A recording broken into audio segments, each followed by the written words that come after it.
Investigate, but not too deeply. That's the message inside documents from senior officials with the Bush administration to the 9/11 Commission as they searched for answers after the attacks. Russ Baker is the author of Family of Secrets. He joins me now from our studio in New York. Mr. Baker, let's get to the specifics of this letter. It's dated January 6, 2004, and essentially it shows that full and complete disclosure was not, in fact, what senior Bush administration officials wanted. Can you elaborate on this? Well, they clearly didn't want full and complete disclosure on 9/11. We've seen that over and over again. The most recent, this particular document, basically what happened was a document was sent to the 9/11 Commission co-chairman and only to them, and it said, don't ask to see the detainees.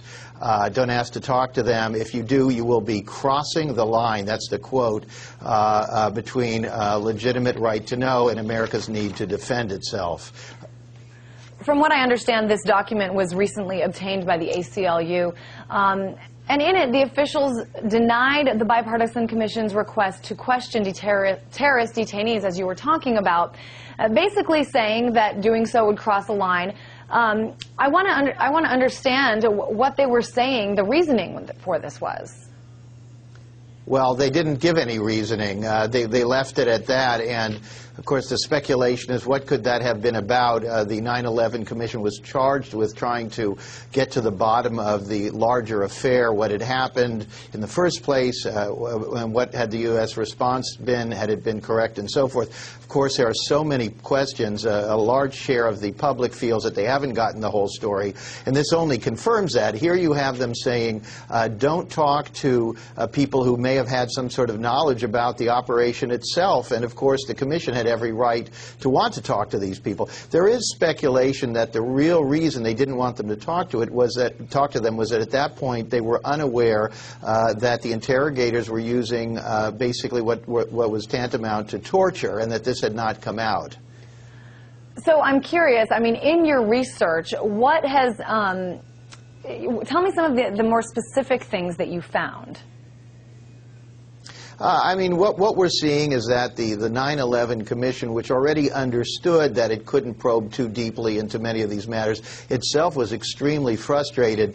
Now we're finding, of course, that they told them don't talk to the detainees, but they also had this policy where when they went and spoke to even, let's say, officials of the Central Intelligence Agency or the FBI or what have you, the agencies required them to have minders. This is another person sitting there basically sort of intimidating the person who was being asked, and I can tell you from my experience over the years covering situations in authoritarian and totalitarian countries, that's what you expect there. You certainly don't expect that kind of attitude in the United States. I thought it was pretty interesting also in your findings. I mean, the way that the government officials painted it, not having high government officials present during some of the questioning would, quote, impede the investigation.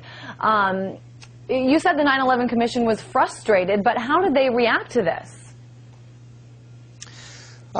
They basically didn't have much choice. I mean, they went along with it, but they complained. I mean, the key thing here is they're now increasingly admitting that their hands were tied, that they felt that they were stymied and manipulated and basically lied to across the board. They have to speak in a more delicate manner than I am, but the reality is that very clearly the government did not want them to tell the full story of what happened. And even in this situation, with the matter relating to torture, I think there are deeper questions. For example, not only was the issue of them hiding the fact that they were torturing and violating international protocols to which the United States was a party, but there was a whole question of the effectiveness of the torture itself. We increasingly hear from people in the intelligence services who say that the torture is not effective. It tends to produce more false information than correct information. So this indicates a level of incompetence, not only a level of deceit. I'm curious what you think. I mean, the 9/11 Commission, they're a bipartisan commission. Obviously, their job was to find out everything, or the job that we were told they had was to find out everything possible about 9/11. Do you see perhaps in the near future, especially after books like yours are coming out, that we're going to start hearing more from these members of the 9/11 Commission about what really went on?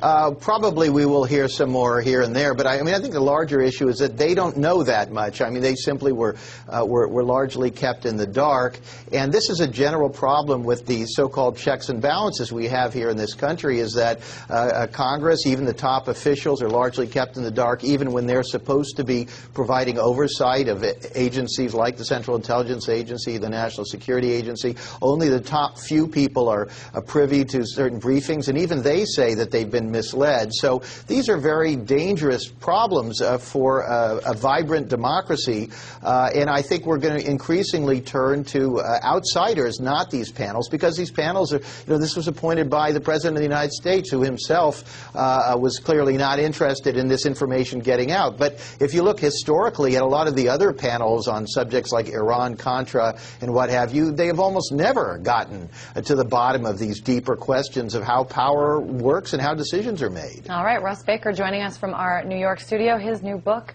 Family of Secrets, about the Bush dynasty and what he calls a lot of secrets.